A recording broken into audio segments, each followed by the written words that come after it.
Hey guys, let's talk for just a quick second about the resistance we have around setting healthy boundaries. Guys, I have trouble doing this too.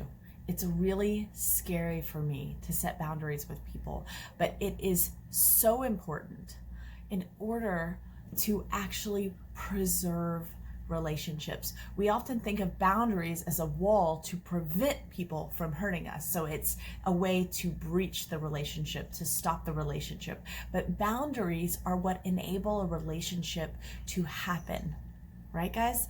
Because if we don't have boundaries, that's when breaches happen, and that's when we actually have to take space from one another. So when we have respectful boundaries, it is basically saying, I acknowledge where I begin and you end, or I end and you begin.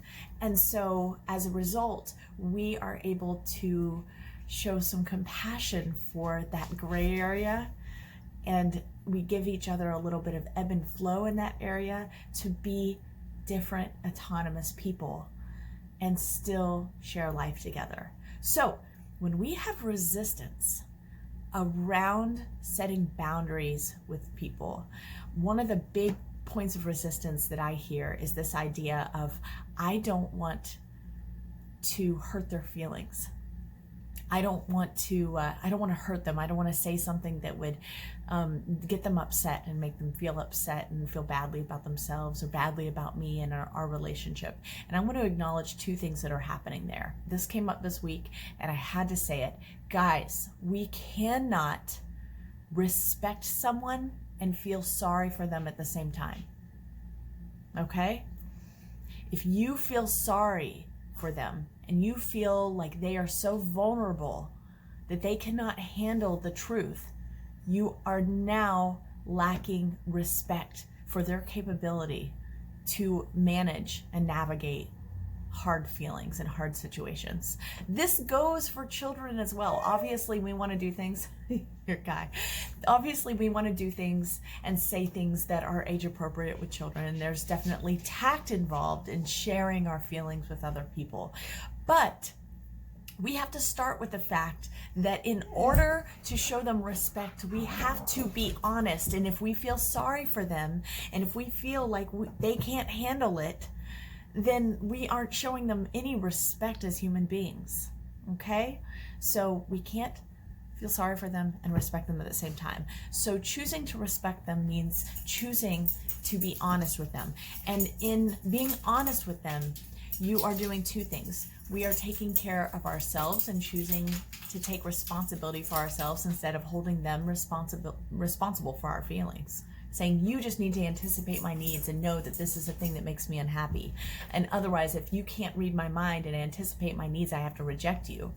What we're doing is setting a boundary which creates the opportunity for them and you to make some adjustments and some compromises together so that you are able to take care of yourself. Oh my gosh, he's been sleeping for the last hour, and as soon as I start a video, he's making all this noise over here. Hey, chill. The second thing that you are doing when you set a boundary is you are protecting your relationship from your resentment. You are protecting them and your relationship from letting resentment come in and cause its own breach.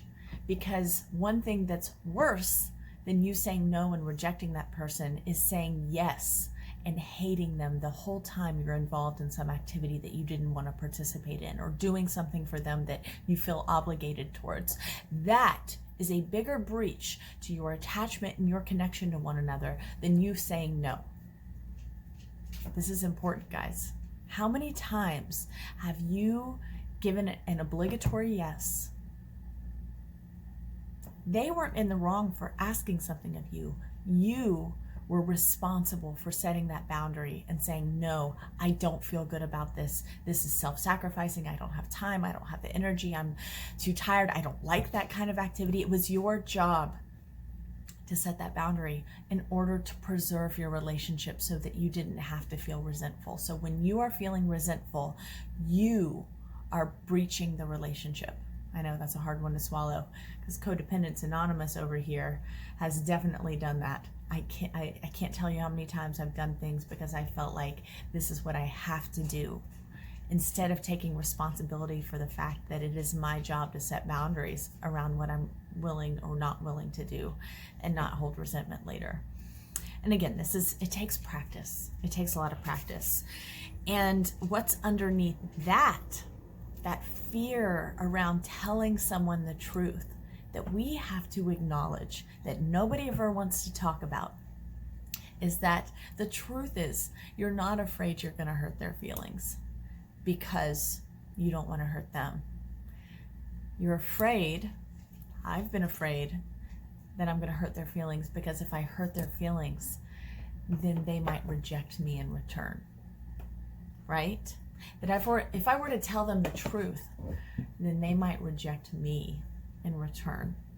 And that is really scary. If I were to tell them the truth, that something bothers me and I don't like it, and I'm telling you, I'm still having trouble with this in a couple of my relationships. If I were to tell the truth and say, I really don't enjoy spending time with you anymore, or I don't really like when you act this way, then it would get them upset.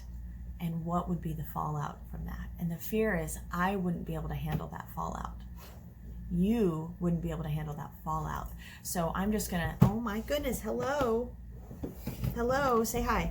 Come on, up. There, see? He's like, I just can't stand it. You've been talking to people for 4 hours. Finally, it's my turn. I know. So what we're afraid of is this idea that we might be rejected by them. And then on top of that, one thing that sneaks in and snuck in with a few of my clients this week is this idea of that reinforces that I'm a bad person, that I'm unworthy, that I am unlovable, that there's something flawed about me, right? And so we want to acknowledge what the root of this actual problem is when we're having trouble setting boundaries. Where in your life, and this goes for me too, I'm having to do a pretty tough analysis right now of the people. Oh my goodness, I know you can't stand it that I'm talking to you. I'm having to do an analysis of my own relationships and what aspects of my current relationships have been obligatory. So take a look. Where are you having trouble setting boundaries right now, and why? Take a good hard look at that, and what could you do in a tactful, compassionate way? What could you say in a tactful and compassionate way that would still be a boundary that is showing respect for that person's ability to handle the hard truth? And you know what? They might not handle it all that well at first, but you are showing respect for them by being honest about what's true for you, okay? So hope that gives you some food for thought, gives me some food for thought. That's why I had to share it. And set some boundaries this week. Tell me, what kind of boundaries? Share with me, what kind of boundaries are you setting? Message me if you are having trouble setting some boundaries and you need some help processing it and need somebody to walk through that with you. I'm glad to do that with you. All right. Have a good one, guys.